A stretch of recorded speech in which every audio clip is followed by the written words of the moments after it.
সাধু বাবা, সাধু বাবা, কি হয়েছে কি তোর? বাবা আমি বিশাল বিপদে আছি বাবা, আমার মাথায় অনেক ঝড় তুফান, অনেক বিপদ আমার বাবা। আরে তুই চিন্তা করিস না, তুই বাবার কাছে যখন এসেছিস বাবা তোর সব বিপদ দূর করবে।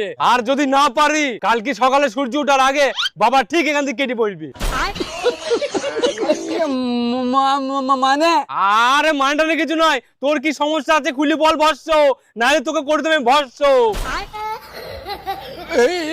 না না না, আমাকে ভস্য করতে হবে না। হ্যাঁ তাহলে তাড়াতাড়ি সমস্যাটা বল। বাবা আমার সমস্যা হইলো মানুষ আমাকে দেখে খুব হিংসা করছে বাবা। হ্যাঁ আচ্ছা আচ্ছা, তারপরে বাবা আমার উপরে অনেক টুকটাকও করে। হ্যাঁ তাই নাকি? আমার উপরে অনেক বিপদ বাবা, এই টুকটাক করি না আমার বিয়েও হইতে দিচ্ছে না এরা। আচ্ছা আচ্ছা, তোর উপরে তাহলে অনেক ঝুট ঝামেলা। হ্যাঁ বাবা, তবে নয় তো কি, আমাকে এই সব থেকে মুক্তি দেন বাবা, মুক্তি দেন। আমার